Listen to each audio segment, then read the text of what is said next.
पुण्यातील आयुष कोमकर हत्या प्रकरणात एक मोठी अपडेट आता समोर आली आहे। आयुष कोमकर याच्यावर सोमवारी सायंकाळी अंत्यसंस्कार करण्यात आले। त्यानंतर पुणे पोलिसांनी मोठी कारवाई केली।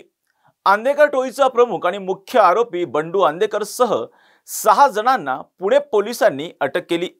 हत्येच्या घटनेनंतर पुणे शहरात टोळीयुद्धाच्या चर्चा सुरू झाल्या असताना पोलिसांची ही कारवाई महत्त्वाची मानली जाते।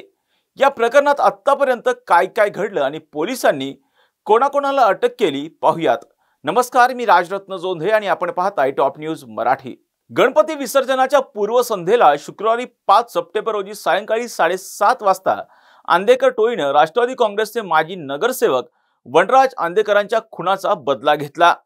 आंदेकर टोळीने वनराज आंदेकर खून प्रकरणातील आरोपी गणेश कोमकरचा मुलगा आयुष कोमकरवर त्याच्यावर त्याच्याच घरातील पार्किंग जवळ 9 राऊंड फायर केले आणि यामध्ये आयुष कोमकरचा जागीच मृत्यू झाला। या प्रकरणी पुणे पोलिसांनी सुरुवातीला यश पाटील आणि अमित पाटोळे याला अटक केली होती।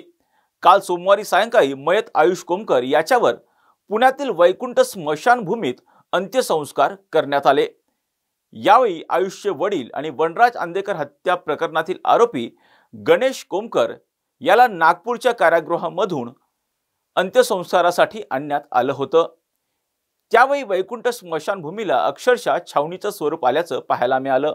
जवळपास 150 पोलिसांचा बंदोबस्त या ठिकाणी तैनात करण्यात आला होता। अंत्यसंस्काराच्या वेळी गणेश कोमकर याला मुलाला पाहून अश्रू अनावर झाले।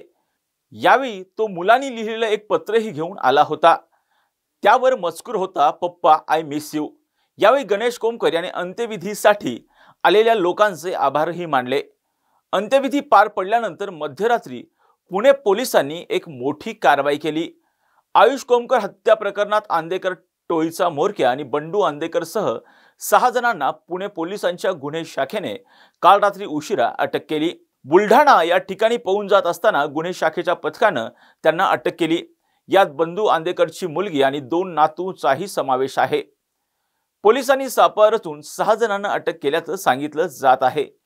गुन्हा दाखल झालेल्या आरोपींमध्ये आंदेकर टोळीचा म्होरक्या सूर्यकांत उर्फ बंडू आंदेकर वय 60 वर्ष, कृष्णा उर्फ कृष्णराज सूर्यकांत आंदेकर वय 41 वर्ष, सूर्यकांत उर्फ शुभम सूर्यकांत आंदेकर वय 31 वर्ष, अभिषेक उदयकांत आंदेकर, शिवराज उदयकांत आंदेकर, लक्ष्मी उदयकांत आंदेकर वय 60 वर्ष, वृंदावनी निलंजय वाडेकर वय 40 वर्ष, तुषार निलंजय वाडेकर, स्वराज निलंजय वाडेकर, अमन युसुफ पठाण उर्फ खान, सुजल राहुल मेरगू, यश सिद्धेश्वर पाटील आणि अमित प्रकाश पाटोळे अशा 13 जणांवर गुन्हे दाखल करण्यात आलेत।